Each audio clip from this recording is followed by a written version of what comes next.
Ini sudah sangat parah guys, sangat-sangat memalukan. Bayangin aja bocah SMP yang seharusnya fokus pada pendidikannya dan pelajaran, sekarang buka suara karena kepekaannya terhadap situasi yang terjadi di negeri ini yang semakin bobrok. Seolah-olah bocah ini menampol muka Pak Jokowi dan juga para menteri-menterinya. Ibu kota dipindahkan, KPK dilemahkan, hutan dibakar, rakyat ditindas. Ngeri. Demokrasi dikebiri. Kita sebagai rakyat kecil, yang mungkin suara rintihannya tidak pernah sampai ke telinga para petinggi, hanya bisa menuntut, hanya bisa meminta keadilan. Keras. Seharusnya yang kami rasakan adalah kedamaian. Betul Bukan malah kegaduhan dan perubahan sana sini yang hanya berdampak polemik. Hai para wakil rakyat, kalian telah dipilih dan dipercaya oleh rakyat untuk melayani dan mensejahterakan kami. Seharusnya kalian memberikan apa yang rakyat mau, bukan malah mengambil hak kami. Ribuan mahasiswa telah bersatu mewakilkan aspirasi dari rakyat kecil yang menderita. Jika seperti ini terus pemimpin-pemimpin Indonesia, mau dibawa kemana Indonesia ini? Mau dibawa ke jurang kehancuran. Saatnya revolusi. Pak Muhajir. Kenapa sih ya menterinya Jokowi akhir-akhir ini bukan memberikan solusi yang praktis untuk rakyatnya, tapi malah memberikan beban ganda, beban berlipat-lipat untuk rakyatnya. Nah, di sektor pendidikan ini, pendidikan udah tahu pendidikan itu biayanya mahal, naik.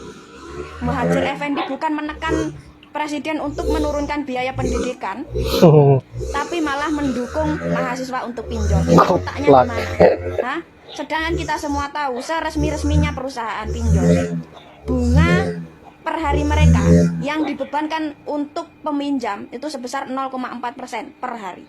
0,4% ini kalau dikali 10 hari udah 4%. Nah, kalau dikali 30 hari alias 1 bulan udah mencapai 12%. Bunga pinjol 12%. Lebih tinggi dari bunga tabungan yang diberikan Bank BUMN kepada kita. Dan lebih tinggi dari bunga KPR. Tapi gobloknya, sialnya, Muhajir Effendi bukan melarang mahasiswa untuk terlibat pinjol yang bunganya tinggi itu, bukan. Tapi malah mendukung mahasiswa untuk pinjol.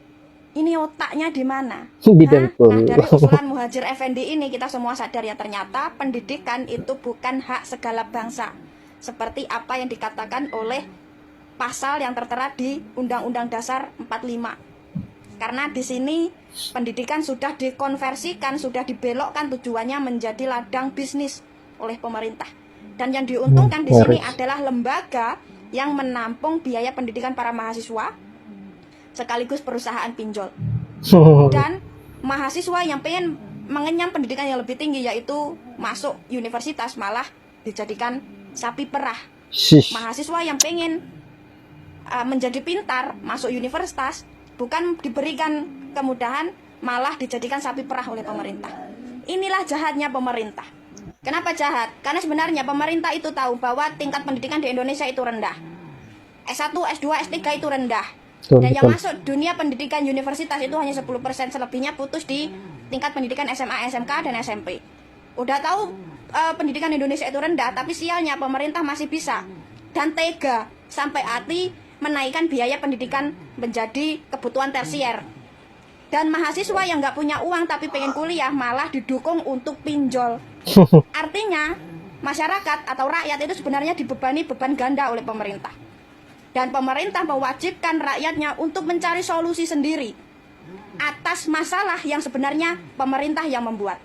Halo guys, hari ini ramai orang bicara soal pernyataan Pak Muhajir ini. Ketika beliau rapat dengan Komisi 10 dan para tokoh mantan Menteri Pendidikan dan Kebudayaan gitu ya. Seperti Pak Muhajir ini mantan Mendikbud juga ya. Nah, beberapa hal sih yang menjadi titik perhatian. Pertama adalah memang pernyataan beliau yang mengatakan bahwa kampus harus berubah paradigmanya dari tukang belanja menjadi pencari uang. Ini sehubungan dengan kasus PTNBH sekarang.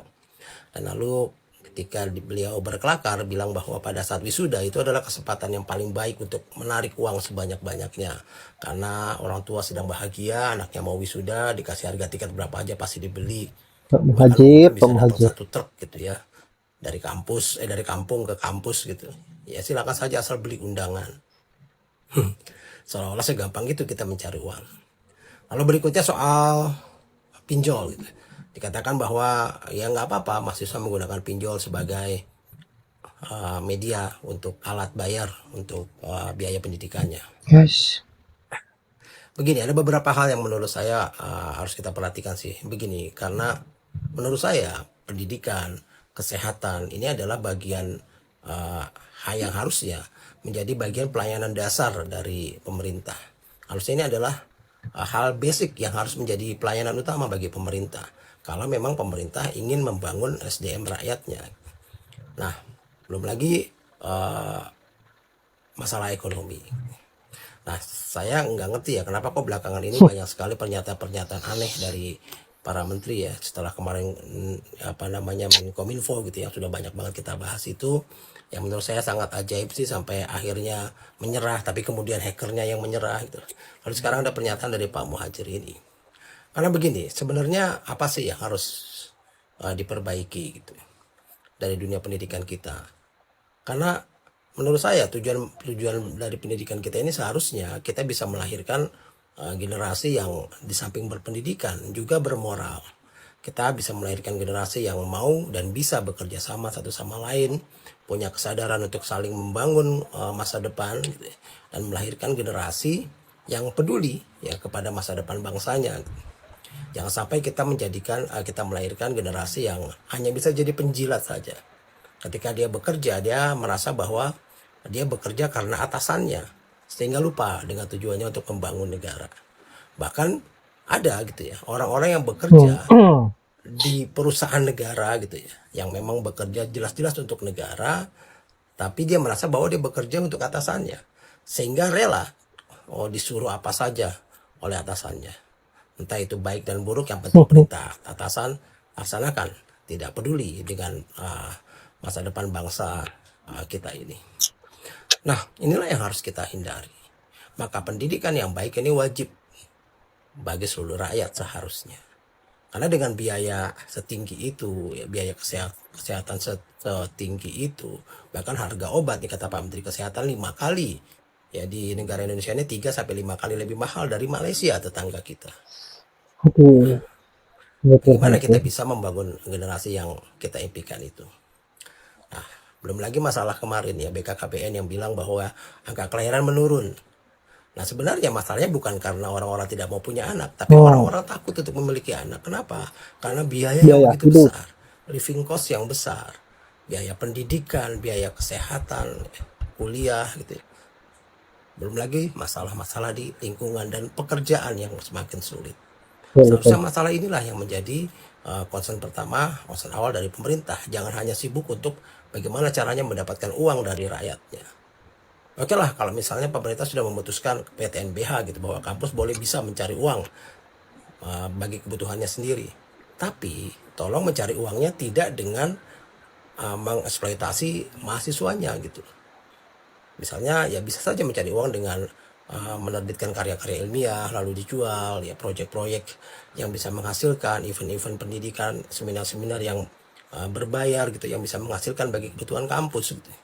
Jangan hanya menjadikan mahasiswa sebagai objek untuk mendapatkan uang bagi kampusnya.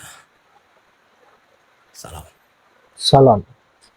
Negeri ini betul-betul dibuat hancur oleh pada Jokowi.